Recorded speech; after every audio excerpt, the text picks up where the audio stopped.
وسلم وبارك عليه وعلى آله وصحبه أجمعين ونبي جد صلى صالح وإلى حضرة النبي المصطفى صلى الله عليه وسلم وعلى آله وأزواجه وأولاده وذريته وإخوانه من الأنبياء والمرسلين والأولياء والشهداء والصالحين وحسن أولئك رفيقا. الفاتحة وتمام كل سورة إلى حضرة الرسول خصوصا المرحوم حبيب علي بن أحمد بن القيس وحبيب بركة بن عبد الحسن بن القيس وحبيب عبد الرحمن بن أحمد بن عبد القادر السجاف سمع حبيب علي بن عبد الرحمن بن أحمد بن عبد القادر السجاف سمع حبيب علي بن عبد الرحمن الحبشي سمع حبيب محمد بن علي بن عبد الرحمن الحبشي سمع حبيب عبد الرحمن بن محمد بن علي بن عبد الرحمن الحبشي سمع حبيب علي بن مسلم العطاس سمع حبيب سعيد علي العطاس سمع حبيب سالم بن عمر العطاس سمع حبيب عمر بن العطاس سمع حبيب سالم بن الناس سمع حبيب نوفل بن سالم بن الناس سمع أحمد الحداد سمع حبيب سيد فرعون بن سمع حبيب سالم بن الحداد سمع حبيب سالم بن كوس سمع حبيب بكر القاسي سمع حبيب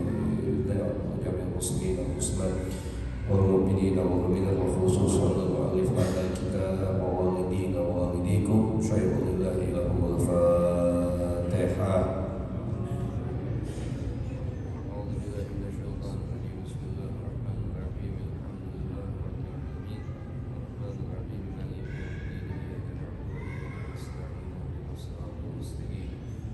الذين أنعمت عليهم غير المغضوب عليهم ولا الضالين رب اغفر لنا ولوالدينا آمين.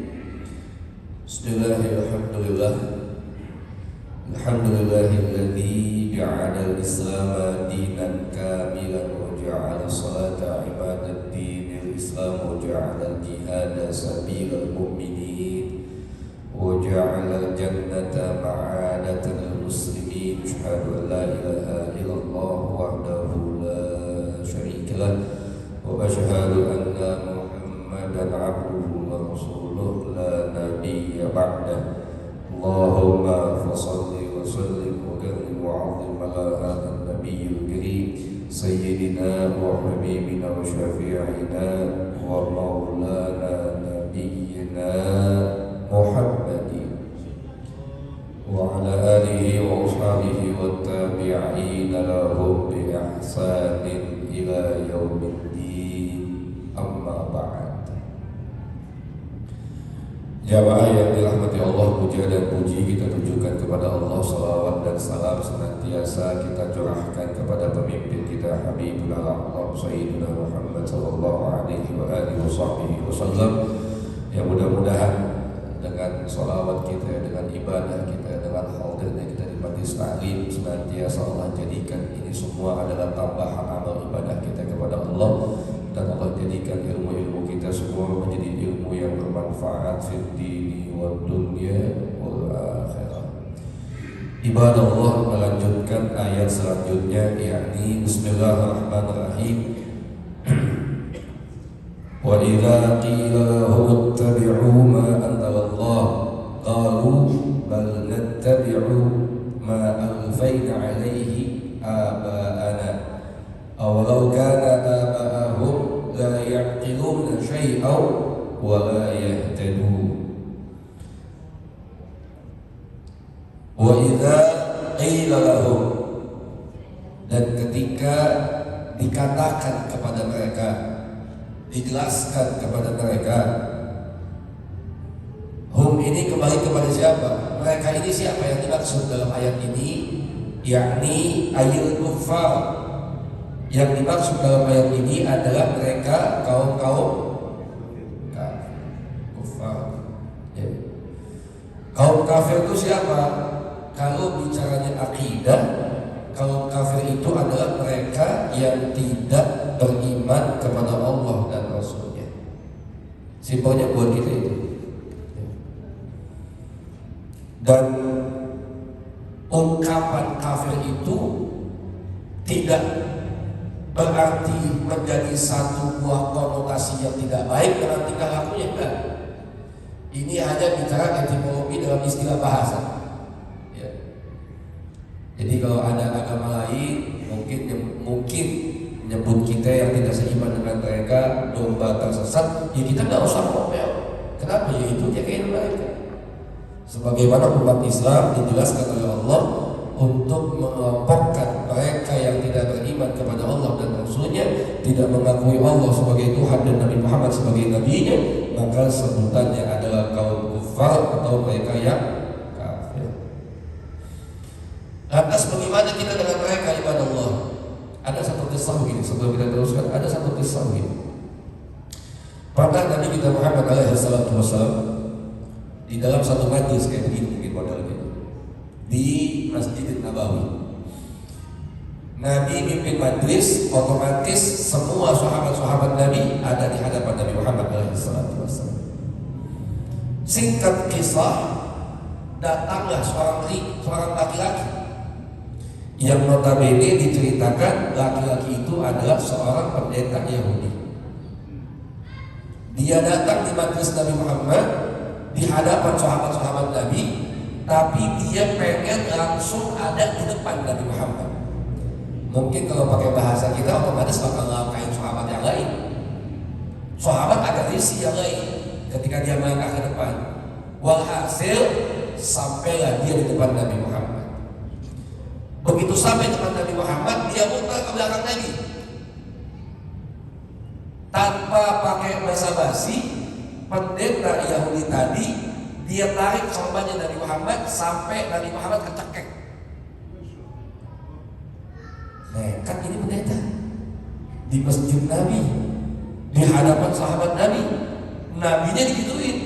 Yang notabene semua sahabat yang datang adalah pecinta Nabi Muhammad, yang siap korbankan semuanya demi dakwahnya Nabi Muhammad.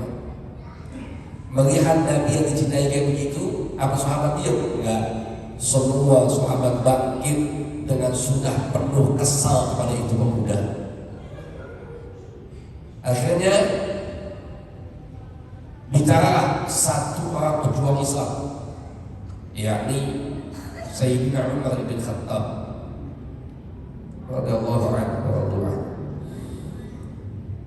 Apa kata Sayyidina Umar? Beliau izin kepada Nabi Muhammad, wahai Rasulullah, seandainya kau izinkan, aku potong kepala ini. Luar biasa kita punya pejuang. Nabinya dihinakan, nabinya disakiti, nggak pakai ngancam mau diajakin berantem, langsung saya potong ini kepala. Dan semua sudah begitu kesal kepada pendeta ini. Tapi apa yang Nabi lakuin? Nabi dengan tangan kanannya mengisyaratkan supaya Sayyidina Umar dan sahabat yang lain stop, nggak usah ngapa-ngapain. Akhlak yang kita lihat Nabi. Padahal Nabi tahu yang nyekek beliau itu orang Yahudi. Tapi ketika ada sahabat yang menawarkan mau membunuh atas pelecehannya, apa kata Nabi Muhammad? Stop. Singkat cerita, Nabi tanya sama Yahudi yang mencari beliau dengan sahabatnya, maunya apa? Apa kata pendeta tersebut? Saya ini ingin menagih hutang. Kata Nabi Muhammad, bukankah hutang saya belum jatuh tempo? Kata pendeta, nggak mau tahu, saya mau nagih. Akhirnya kemudian Nabi Muhammad perintahkan kepada Sayyidina Umar untuk mengambil daripada Baitul Mal guna membayar daripada hutang kedua itu tersebut. Kalau saya nggak salah hutangnya sebesar 20 sok atau 20 kilo korma atau bagaimana. Kemudian Sayyidina Umar mengatakan iya, tapi kata Nabi Muhammad, bayarkan hutangnya 20 sok atau 20 kilo korma ditambah juga dengan 20 kilo korma lagi. Sayyidina Umar heran. Kata Sayyidina Umar, wahai Nabi, kalau yang 20 sok pertama buat bayar hutang oke, tapi yang 20 sok kedua buat apa? Kan hutangnya cuma 20 sok. Kata Nabi Muhammad, 20 sok yang kedua untuk mengganti rasa takutnya karena diancam sama engkau. Hebat Nabi Muhammad. Nabi Muhammad yang disakiti, dicekek pakai sorban, itu Yahudi mau dibunuh sama Sayyidina Umar, karena sampai dia ketakutan, Nabi tambahkan hadiahnya. Baik, singkat cerita ibadah Allah. Ini satu kisah buat kita yang pada akhirnya ketika mau diganti, pendeta ini mengatakan, wahai Umar, tidakkah kau tahu siapa saya? Kata Umar, saya tidak peduli. Yang saya tahu saya hanya menjaga perintah Nabi Muhammad. Dijelaskan oleh beliau, saya adalah pendeta Yahudi. Kata saya, kalau engkau pendeta gaib, pendeta Yahudi, kenapa kau sampai tega kayak begitu? Bukankah di kitabmu banyak dijelaskan tanda-tanda kenabian yang ada pada diri Nabi Muhammad? Kata pendeta Yahudi ini, iya. Tapi ada satu sifat yang saya belum yakin dan hari ini sengaja saya ingin buktikan. Makanya tadi saya pancing semua emosinya, termasuk emosi Nabi Muhammad. Saya pancing emosi sahabatnya, karena dalam kitab dijelaskan tanda-tanda kenabian yang ingin saya yakini adalah bahwasannya yang namanya Nabi akhir zaman itu kasih sayangnya melebihi daripada amarahnya. Saya pancing emosinya, emosi nabinya, emosi jamaahnya, semua gak terpancing dan terbukti, dan saya yakin bahwasannya memang tanda-tanda kenabian termasuk yang saya ingin cari tahu bahwasannya kasih sayangnya melebihi daripada amarahnya, semua ada pada dalam diri Nabi Muhammad. Dan saksikan wahai umat, mulai detik ini aku bersaksi tidak ada Tuhan kecuali Allah dan Muhammad adalah utusan Allah. Sebab akhlak yang mulia. Artinya kita kalau urusan sosial sama yang non muslim nggak apa-apa. Bapak jangan mentang-mentang di kampung muslim, yang non muslim dimusuhin, nggak perlu. Tetangga kita non muslim ya biasa aja, namanya hidup sosial. Lantas Nabi Muhammad kan tegasnya di mana? Tegasnya bukan dalam urusan hablum minannas, tapi tegasnya di dalam urusan akidah. Kalau buat hablum minannas kita saling support, saling bantu, silahkan. Tapi kalau urusan akidah, lakum dinukum waliyadin. Jadi buat kaum kufar dimanapun berada, gak usah takut dengan kami orang muslim. Kami gak akan menyakiti kalian, kami gak akan zalim dengan kalian. Kenapa begitu? Karena yang kami ikuti adalah Nabi Muhammad yang memerintahkan kepada kami agar tidak berbuat zalim. Jangankan kepada saudara muslim kami, termasuk kepada yang tidak seiman dengan kami. Bahkan Nabi mengancam, man adza dzimmiyan fa ana khasbuh. Barang siapa yang menyakiti kafir dzimmi, maka aku akan jadi musuhnya. Dan kami umat Nabi Muhammad sedikit pun gak pernah berani untuk menjadi musuhnya Nabi Muhammad alaihi salatu wassalam. Jadi fitnah kalau ada yang mengatakan, oh kalau umat Islam udah banyak segala macam, nanti yang minoritas bagaimana? Gak pernah terjadi. Bahkan di Indonesia udah puluhan tahun Indonesia itu penduduknya umat Islam mayoritas, tapi tidak sedikit pun ada bentuk pelecehan, kezaliman daripada umat Islam yang mayoritas terhadap saudaranya yang minoritas. Sengaja digaung-gaungkan supaya seakan-akan Islam itu penuh dengan kejahatan. Waliyadzubillah. Baik. Ittabi'u ma anzalallah. Ini kaum kufar diperintahkan untuk apa? Untuk taat, untuk ikut dengan apa yang sudah diturunkan Allah Subhanahu wa ta'ala. Apa yang diturunkan Allah? Ay minat tauhid, yakni daripada tauhid, mengesahkan Allah. Kemudian wa tahlil thayyibat, dan menghalalkan yang baik-baik. Ya. Makan yang baik. Jadi Bapak kalau lempengan makan, hati-hati Pak. Zaman kita makanan baik banyak, tapi halal belum tentu. Apalagi di zaman kita saat ini banyak masuk makanan-makanan yang belum mendapat sertifikasi halal. Jadi saya pesan sama antum semua, khususnya umat Islam, kalau antum mau makan, kemudian di tempat makanan itu ada keraguan kita, cari tempat yang lain.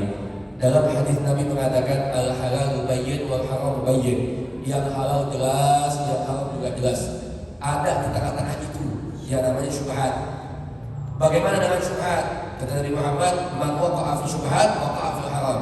Yang suka makan syubhat sama juga dengan makan haram. Jadi tinggalin. Bapak mau makan, diajak sama teman. Katanya ini makanan lagi viral, lagi rame, lagi booming, enak makanannya. Ternyata setelah Bapak cek, belum ada sertifikasi halalnya. Meskipun mereka menjamin, tapi kalau kita ragu, jangan. Atau ada sertifikasi halal, tapi mungkin digabung dalam satu tempat yang jual juga makanan makanan yang haram, misal babi dan lain sebagainya. Ya. Jadi kita ini tidak usah berandai-andai karena maunya kita. Kadang-kadang diajak makan di satu tempat yang di dalamnya jual babi dan sebagainya, kemudian diingetin, jangan di situ makannya, di situ jual babi, di tempat lain aja. Terus kita bilang, kan pasti bisa, nggak mungkin jadi satu masaknya dan sebagainya. Jadi kita seakan-akan sok tahu cuma karena kita mau. Bagaimana yang paling aman? Berhati-hati dalam agama. Kalau ada tempat kayak begitu, dia jual dua makanan, satu makanan yang halal, dua makanan yang haram. Buat kita umat Islam, tindakan yang paling baik adalah cari tempat yang lain yang betul-betul menjual hanya makanan yang halal saja. Ya, karena kita nggak tahu Pak, bagaimana prosesnya, bagaimana membersihkannya segala macam itu kita nggak paham. Ketimbang kita jadi khawatir, bahkan dalam satu hadis Nabi mengatakan tinggalkan apa yang kita tahu. Ya. Tinggalkan apa? Tinggalkan yang kita ragu, ambil yang kita nggak ragu. Kemudian ini kaum kufar ketika diajak untuk ikut dengan apa yang sudah diturunkan Allah Subhanahu wa taala min tauhid, daripada tauhidnya Allah dan juga hal-hal yang menghalalkan hal yang baik, apa kata mereka? Bal nattabi' ma alfaina alaihi aba'ana. Tapi kata mereka kaum kufar, kami nggak mau ikut. Kenapa nggak mau ikut? Yang kami ingin ikut adalah apa yang kami temukan atau apa yang kami jumpai daripada nenek-nenek moyang kami. Diajak untuk ibadah kepada Allah, diajak untuk menyembah kepada Allah, diajak untuk mentauhidkan Allah Subhanahu wa taala. Kaum kufar nggak mau. Kenapa nggak mau? Kami hanya akan ikut dengan apa yang kami temukan pada nenek moyang kami. Apa yang ditemukan kepada nenek moyangnya? Yakni suka memuja, menyembah berhala.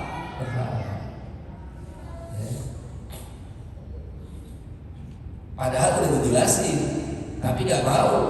Jadi patokannya dia bukan kebenaran, tapi patokannya kaum kufar yang diceritakan dalam ayat ini adalah apa yang sudah lebih dulu dia jumpai di nenek moyang mereka. Ini kalau mau dianalogi, kalau mau sedikit disamakan, kira-kira ada nggak di Indonesia yang kayak begitu? Ada. Kenapa saya bilang ada? Karena tidak sedikit di antara kita yang melakukan sesuatu, tapi ketika dikasih tahu ini loh secara syariat begini, kita nggak mau. Kenapa nggak mau? Karena sudah jadi kebiasaan daripada nenek-nenek moyang kita, atau yang suka kita sebut dengan tradisi atau dengan adat istiadat. Oh Habib, kalau begitu Islam menentang tradisi? Enggak. Islam tidak anti tradisi, Islam tidak anti dengan adat istiadat selama tradisi dan adat tersebut tidak melanggar daripada syariat kita punya agama. Misalnya Bapak punya satu kebiasaan di kampung Pak, ya, saya kalau nggak salah kemarin tuh dapat pertanyaan di salah satu majelis. Ada ibu-ibu yang bertanya kepada saya lupa bahasa Jawanya apa, saya nggak ngerti. Dia bilang, Habib, bagaimana pendapatnya seandainya kalau ada orang yang meninggal perempuan tetapi yang memandikan laki-laki, hukumnya bagaimana? Saya jawab, haram hukumnya, nggak boleh. Tapi ini ibu menjawab, di kampung saya masih begitu. Jadi mau yang meninggal perempuan pun, karena di sana tukang mandiin sedikit, akhirnya yang mandiin mayat perempuan adalah tukang mandiin mayat laki-laki. Udah jadi kebiasaan. Gitu. Memang ada kaidah mengatakan al-'adatu muhakkamah, sesuatu yang dibiasakan akan jadi hukum. Tapi kalau itu melanggar daripada syariatnya, tidak ada. Tak boleh. Jadi jangan sampai kemudian hukum agama kalah dengan hukum adat. Meskipun hukum adat itu sudah sudah dilaksanakan puluhan bahkan ratusan tahun. Tapi ketika ada informasi kepada kita, misalnya kita punya kebiasaan, apa kebiasaannya? Minum-minuman, entah itu alkohol ataupun minuman khamar yang memabukkan. Tiba-tiba datang satu ayat buat kita, minuman khamar itu hukumnya haram. Kemudian karena udah jadi kebiasaan buat kita bilang nggak apa-apa lagi. Ini kan kebiasaan kami. Bahkan kami nggak mabuk kalau minum. Permasalahannya bukan mabuk atau nggak mabuk, yang namanya khamar tetap hukumnya diharamkan. Bahkan dulu sahabat masih begitu, Pak. Ketika belum ada ayatnya, masih ada yang minum-minum kayak begitu, Pak. Sampai datang ayatnya, kemudian disampaikan oleh Nabi Muhammad. Apa yang sahabat lakukan? Sahabat gak nunggu lama, sahabat gak nunggu mikir panjang. Bahkan semua tempat-tempat khamar dihancurkan saat itu. Termasuk ada salah satu sahabat yang sempat minum. Ketika dia minum, ayatnya belum datang. Tapi karena dia begitu takutnya, sampai akhirnya dia muntahkan minuman yang sudah dia minum. Meskipun setelah ayatnya datang, minuman sudah terminum dengan dia. Hanya untuk lebih menjaganya. Ya. Jadi di kita kan banyak kebiasaan-kebiasaan kayak begitu ya. Mau kawin ya, hitung-hitungan tanggal, pakai apa sih Pak? Raja primbon ya. Pakai primbon nggak sih? Primbon ya. Nama laki diambil sama nama perempuan, dihitung tanggalnya, pakai primbon ketemu tanggal sekian, kemudian jadi tanggal pernikahan. Boleh nggak hukumnya? Boleh, silahkan aja. Enggak pakai hitung-hitungan tanggal begitu nggak dosa dalam Islam, dan insya Allah nggak melanggar syariat. Yang jadi dosa seandainya kalau dapat tanggalnya ternyata nggak cocok, tiba-tiba diminta buat pindah tanggal, yang itu ngomong jangan dipindahin. Kalau tanggalnya dipindahin, nanti ini anak pernikahannya bakal kacau. Itu yang nggak boleh. Jadi keyakinannya nggak boleh. Sama kayak di Betawi, ya ada emak-emak lagi hamil, lagi ngandung, kemudian mohon maaf supaya terlindung daripada setan, kemana-mana pakai apa? Bangle. Tahu bangle? Gunting kecil yang digantung sama peniti. Alasannya apa? Buat musuh setan. Saya bilang kalau timbang peniti setan gak takut, tarik yang gedean, pacul. Ya. Jadi enggak, artinya keyakinan itu yang bermasalah nanti. Ya, jadi selama adat yang tidak melanggar syariat silahkan. Kalau juga ada adat yang kemudian melanggar dengan syariat, bagaimana sikap kita? Ya rubahnya bagaimana? Rubah, hilangkan yang tidak sesuai dengan syariat. Ya. Contoh kayak dulu kita punya penyebar Islam Wali Songo ya. Ketika di Indonesia sedang kami-kami wayang, beliau nggak mengharapkan wayangnya, enggak, tapi merubah bagaimana jalan cerita wayang bisa dimasukkan dengan cerita-cerita Islam, sehingga saat itu banyak yang tertarik dan wayang tersebut menjadi medan dakwah, lahan dakwah, sarana dakwah, sehingga berkembanglah Islam pada saat itu. Ya, terus sampai bagaimana nih?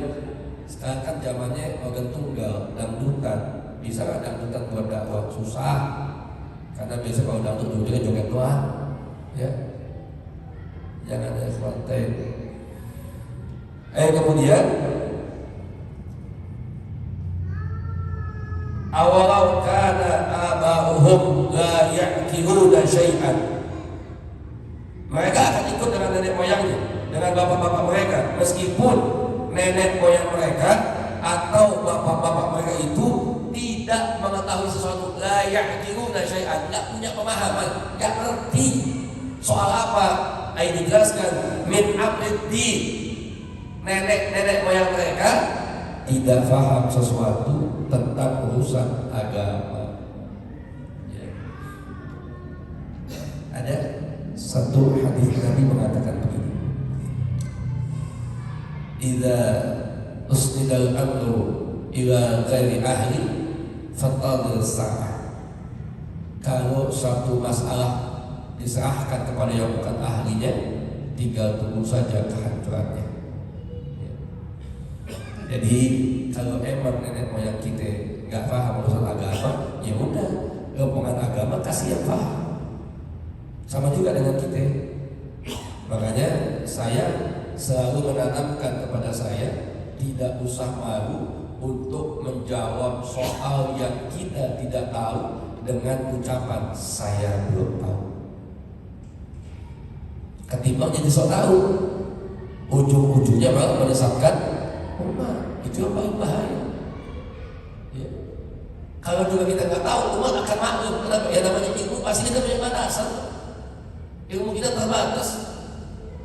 Bahkan kalau ada yang nanya, tiba-tiba saya nggak bisa jawab, saya nggak akan malu, justru saya akan berterima kasih. Kenapa terima kasih? Karena sebab pertanyaannya, maka pengetahuan saya akan bertambah. Ya.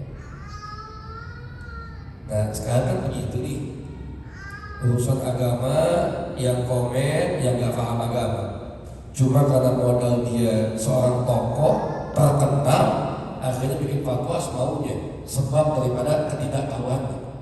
Ini yang paling bahaya. Karena ketika dia tokoh, tahu deh siapa artis, dia ngomong urusan agama yang dia nggak paham, ini artis punya pengikut, nanti pengikutnya akan ikut dengan apa kata artisnya dibandingkan dengan kata ulamanya. Bagaimana hukum nikah beda agama? Kata tokoh ada yang mengatakan, menurut saya nggak apa-apa, kan baik-baik saja, itu bahaya ini. Nanti omongan itu akan diambil sebagai fatwa. Siapa yang dosa? Yang ngambil juga dosa, kemudian yang berfatwa juga dosa. Hati-hati ya, ya. Makanya ada satu kaidah mengatakan mautul alim mautul alam, wafatnya orang alim wafatnya alam. Kenapa? Karena ketika orang alim meninggal, dia akan kembali menghadap kepada Allah beserta dengan ilmunya. Alam akan mati. Kenapa bisa mati? Karena kita sudah gak punya tempat untuk bertanya. Hatta sampai nanti la yuqa aliman, gak ada orang alim sama sekali. Siapa yang diambil di fatwa, maka mereka akan mengambil orang-orang bodoh untuk berfatwa. Fasu'ilu fa'aftau, ditanya berfatwa. Apa hukumnya? Dil-mudil, sesat dan menyesatkan. Ya, makanya Bapak kalau mengambil satu kesimpulan hukum, lihat dulu ini yang ngomongin hukum memang bidangnya atau bukan. Kalau cuma sekedar influencer nggak ngerti agama tapi sok agamis ngomong agama, nggak usah diambil fatwanya. Ya, ketimbang dia udah sesat, kemudian kita ikut terbawa sesat dengan kesesatannya karena fatwanya kita ambil daripada dia. Baik. Apalagi wala yahtadun, dan nenek-nenek mereka, nenek moyang mereka juga tidak mendapatkan hidayah. Tapi itu tadi, mereka kekeh dengan undangan-undangan pendiriannya, sehingga dia hanya ikut dengan nenek moyang mereka. Baik. Wa matal ladina kafaru kamatal ladzi yan'iqu bima la yasma'u illa du'a'a wa nida'a summun bukmun 'umyun fahum la ya'qilun. Dan perumpamaan, yakni sesuatu yang menjadi sifat daripada orang-orang kafir, ya, wa may yad'uhum ila al-huda, serta orang yang mengajak mereka kepada petunjuk. Jadi orang kafir itu dengan yang mengajak mereka kepada petunjuk, apa diumpamakannya? Kama thalladzi yan'iqu, ya, sama juga dengan seperti orang yang sedang memanggil binatang. Yusawwid, mereka bersuara bima la yasma'u, mereka gak akan didengar, ya. Illa du'aan wa nida'a, cuma dianggap sebagai panggilan dan seruan saja. Jadi gak akan dihamil, gak akan didengar, ya. Mereka gak akan dengerin kita. Kenapa? Tertutup sudah hatinya. Orang kalau udah hatinya tertutup susah. Orang muslim ada gak yang hatinya tertutup? Ada. Yang kalau dipanggil gak nyaut, banyak. Contohnya azan. 5 kali sehari dipanggil sama azan, tapi lihat berapa persentasi umat Islam yang memenuhi panggilan azan setelah langsung dikumandangkan azannya. Ada gak 50%? Kalau ada 50%, insya Allah setiap waktu sholat semua masjid penuh. Karena di Jakarta mayoritas penduduknya umat Islam. Saya minggu kemarin baru pulang dari Mekah. Tahadus nikmat. Kemarin saya di Mekah itu panasnya 45 derajat. Top. Jakarta paling top 39. Sepanas-panas Jakarta masih banyak pohon hijau, Pak. Masih banyak pohon rindang yang kalau bapak neduh tetap adem. Angin lewat kebagian adem.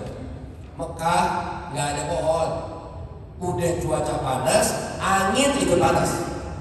Saya jam 3:30 pagi subuh itu ke masjid, itu anginnya panas. Tapi subhanallah, sepanas-panasnya Mekah Madinah, bahkan diinfokan kepada saya 1 minggu sebelum saya sampai Mekah Madinah, itu di sana suhunya sampai 50 derajat. Tapi setiap waktu sholat 5 waktu, masjid tidak sedikit pun kehilangan jamaah. Tetap itu masjid dalam keadaan panas, jamaahnya sampai keluar jalan dan lapangan hanya untuk datang ke masjid. Kita di Indonesia gimana nih? Udah anteng, adem, enak, masjidnya cakep, pakai AC, tetap aja kosong. Kalau gitu yang salah masjidnya apa umatnya? Ya umatnya yang salah. Ada sedikit lucuan begini.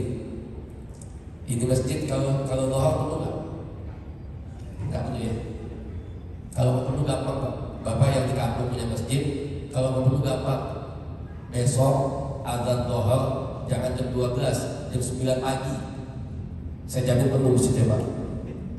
Jam 9 azan penuh masjid. Pada ngapain ke masjid? Pada mau ngomong-ngomong semuanya. Sholat makanan, ngomong aja semuanya. Siapa yang ada jam 9 pagi? Nah, buat muadzin tidak jawab. Kalau muadzin diomelin balik, itu yang salah. Kenapa salah? Jam 12 tepat waktunya dohor, gua azan 1 nggak ada yang datang. Nah jam 9 mau isap-asap datang, itu sholat apaan semuanya? Itu kadang-kadang kita. Ya. Padahal dalam kumandang azan, hayya 'alal shalah, hayya 'alal falah. Allah jamin kalau kita sholat kita akan mendapatkan kemenangan. Jadi jangan lagi pernah coba-coba sampai bertanya Allah di mana atau na'udzubillah menyalahkan Allah. Sudah banyak Allah siapkan jalan keluar, tapi kita umat Nabi Muhammad yang tidak mau mengambil jalan yang sudah Allah siapkan. Ya. Baik.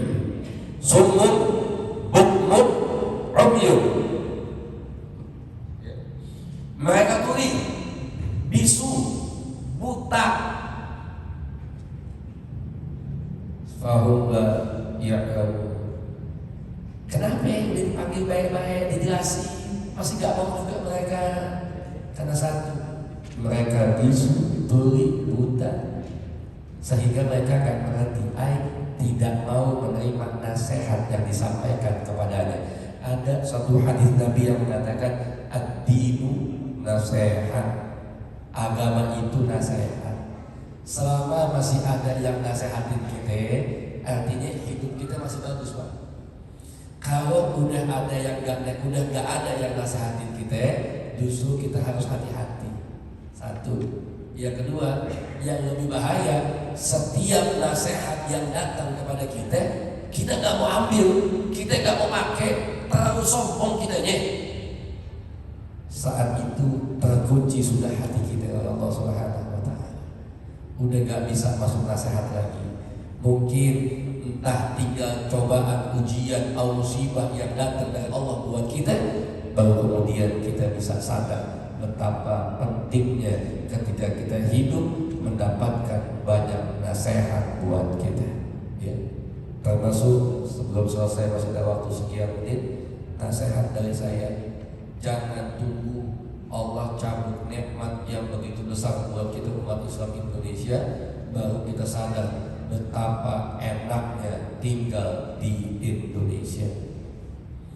Maksud saya gimana? Maksudnya apa Habib? Begini, Bapak mau ke Masjid Jannatin, kapanpun Bapak mau datang, Bapak bisa. Betul? Tadi nanti maghrib bisa, sampai isya bisa, nanti mungkin mau tahajud depan bisa, bapak mau subuh di sini bisa. Kita mau ke masjid manapun dan dimanapun selama di Indonesia, kita akan bisa ke masjid dengan tenang, tidak was-was, tidak gelisah, tidak takut. Karena ketika kita mau ke masjid di Indonesia, tidak ada satupun ancaman yang kita dapatkan. Tenang kita mau ke masjid, tapi sayangnya ketenangan untuk berangkat ke masjid banyak tidak dimanfaatkan oleh umat Islam. Dia jauh dengan masjid-masjidnya. Sementara di belahan dunia lain, termasuk saat ini saudara kita yang ada di Palestina, mereka nggak bisa ngaji kayak begini, susah. Gak usah ngaji, buat hidup aja penuh dengan ketakutan. Setiap saat ancaman maut ada di hadapan mereka. Siapa yang nyangka tiba-tiba di rumah sakit bisa dibom, ratusan yang meninggal sampai ribuan. Kalau nggak salah tadi saya baca udah sekitar 4.000 lebih yang meninggal. Setiap mereka mau ke masjid hanya untuk sholat subuh, zuhur, asar, maghrib, sholat id, puasa dan sebagainya, mereka harus was-was. Kenapa? Karena ada ancaman moncong senjata yang ditujukan kepada mereka. Tapi antum tahu, semua itu tidak mengecilkan semangat mereka buat ke masjid. Tetap mereka semangat masjid, yang tua semangat, yang perempuan semangat, yang bapak-bapak semangat. Bahkan kemarin saya lihat video satu ibu-ibu, dia keluar dari rumah sakit di Palestina dengan pakai pakaian praktek. Apa dia bilang? Dengan bangga dia teriak, suami saya syahid. Nggak sedih, nggak nangis, dia bangga suaminya meninggal dalam keadaan syahid ketika harus melawan Zionis Yahudi laknatullah alaih. Kita bagaimana? Yang bisa ke masjid kapan aja? Saat ini yang ada di Indonesia malah sebaliknya, masjid berlomba-lomba dibagusin, cakep, tapi lebih cakep masjidnya bagus, jamaahnya cakep. Sekarang ini masjidnya mewah megah, jamaahnya lega, ya, nggak ada orangnya. Gitu. Jadi jangan sampai nanti Allah murka sama kita, akhirnya Allah jadikan Indonesia sebagai Palestina yang kedua. Saat itu baru sadar kita, ternyata begitu nikmat kalau bisa ibadah di masjid. Tapi sayang sudah terlambat karena Indonesia sudah menjadi Palestina yang kedua. Jangan sampai Allah murka, Allah jadikan kita seperti itu. Waliyadzubillah. Mungkin gak Pak? Mungkin gak kayak gitu? Hah? Oh, nggak mungkin Habib, kan Indonesia merah Islam, kan Indonesia nggak ada Yahudi, nggak buka hubungan diplomati dengan Israel, betul? Indonesia tidak buka hubungan diplomati dengan Israel, tapi pendukung Israel banyak di Indonesia. Antum lihat di mana? Ada yang nggak mati-matian. Antum lihat di Al-Zaitun, ada yang datang dengan jelas-jelasan mengatakan dia bela segala macam, dan itu bibit-bibitnya. Sebelum itu terjadi, manfaatkan nikmat yang Allah kasih buat kita. Yang mudah-mudahan Allah selamatkan saudara kita yang ada di Palestina. Yang meninggal mudah-mudahan Allah jadikan syahid di jalan Allah. Yang sakit Allah sembuhkan, yang kehilangan Allah kuatkan.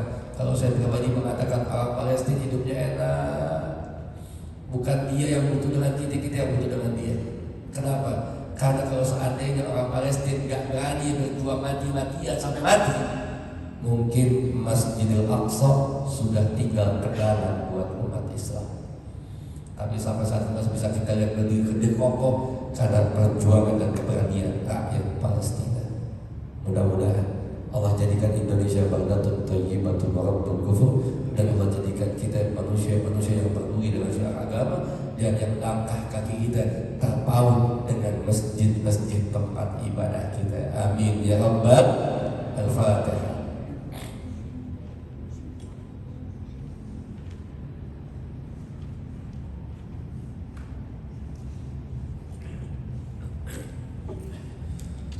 وبهذه الفاتحة نسأل كلمات الفاتحة بمعجزة الفاتحة ومن المنتجت عليه سورة الفاتحة يا فرج الحام يا كاشف الغم يا من لعبده يغفر ويرحم. اللهم صل على سيدنا محمد وعلى سيدنا محمد. اللهم اغفر لنا ولوالدينا وارحمهم كما ربونا صغارا. اللهم انفعنا بما علمتنا وعلمنا ما ينفعنا وارزقنا والآخرة. اللهم زدنا علما نافعا ورزقا واسعا وشفاء من كل داء وسقم. ربنا ظلمنا أنفسنا وإن لم تغفر لنا وترحمنا لنكونن من الخاسرين. ربنا افتح بيننا وبين قومنا بالحق وأنت خير الفاتحين. اللهم أعز الإسلام والمسلمين وأهلك الكفرة والمبتدئين والمشركين والمنافقين أعداءك أعداء الدين. اللهم انصر من نصر الإسلام واهدم من خذل المسلمين. اللهم انصر من نصر القرآن واهدم من خذل المسلمين. اللهم انصر إخواننا في فلسطين. اللهم انصر المجاهدين في هذه الدنيا عامة وفي هذه البلاد إندونيسيا خاصة وإخواننا في فلسطين. ربنا ظلمنا أنفسنا وإن لم تغفر لنا وترحمنا لنكونن من الخاسرين واجعلنا من المجاهدين في سبيلك. ربنا آتنا في الدنيا حسنة وفي الآخرة حسنة وقنا عذاب النار. وصلى الله على سيدنا محمد نبي الأمي وعلى آله وصحبه وسلم. دعواهم فيها وتحياتهم فيها سلام وآخر دعواهم أن الحمد لله رب العالمين. جزاكم الله أحسن الجزاء.